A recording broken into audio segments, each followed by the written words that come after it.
ജിന്നുകളിൽപ്പെട്ട ഒരു വിഭാഗം ആളുകൾ നബി സല്ലല്ലാഹു അലൈഹി വസല്ലം ഖുർആൻ പാരായണം ചെയ്യുന്നത് കേട്ടു. അവരന്വേഷിക്കുന്നതിന് വേണ്ടി പുറപ്പെട്ടതാണ്. ആകാശലോകത്ത് നിന്ന് അവർ വാർത്തകൾ കട്ടുകേൾക്കാറുണ്ടായിരുന്നു. ഖുർആൻ അവതരിച്ചതോടുകൂടി ഇത് നിലച്ചു.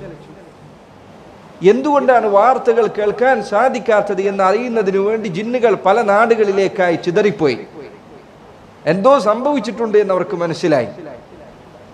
ആ കൂട്ടത്തിൽ ഒരു വിഭാഗം ആളുകൾ നബി സല്ലല്ലാഹു അലൈഹി വസല്ലം നിസ്കരിച്ചു കൊണ്ടിരിക്കുമ്പോൾ അവിടുത്തെ നിസ്കാരത്തിന്റെ അരികിൽ വന്നു.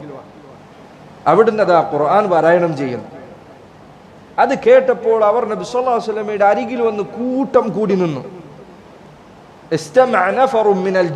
ജിന്നുകളിൽപ്പെട്ട ഒരു വിഭാഗം ആളുകൾ അവർ ശ്രദ്ധിച്ചു കേട്ടു. ഫഖാലു ഇന്ന സമിഅ്നാ ഖുർആനൻ അജബ.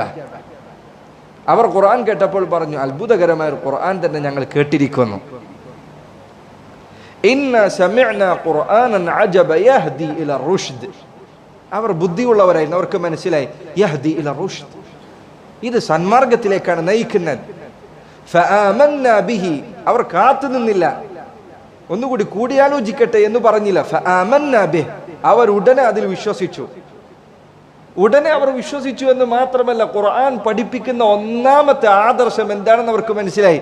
അതുകൊണ്ട് അവർ പറഞ്ഞു, വലൻ നുശ്രിക ബിറബ്ബിനാ അഹദ. ഞങ്ങൾ ഒരിക്കലും ഞങ്ങളുടെ റബ്ബിൽ ഇനി പങ്കുചേർക്കുകയില്ല. നോക്കൂ നിങ്ങൾ, ഖുർആൻ കേട്ടപ്പോൾ ഉടനെ അവർക്ക് മനസ്സിലായി ശിർക്കാണ് ഏറ്റവും ഗുരുതരമായ തെറ്റ്. അവർ ശിർക്ക് ഉപേക്ഷിച്ചു, തൗഹീദ് സ്വീകരിച്ചു, ഉടനടി ഇസ്ലാം സ്വീകരിച്ചു. എന്നിട്ട് അവരുടെ നാട്ടിലേക്ക് പോയി നാട്ടുകാരെ, തങ്ങളുടെ ഒപ്പമുള്ള ജിന്നുകളെ അവർ ഈ മാർഗത്തിലേക്ക് ക്ഷണിച്ചു.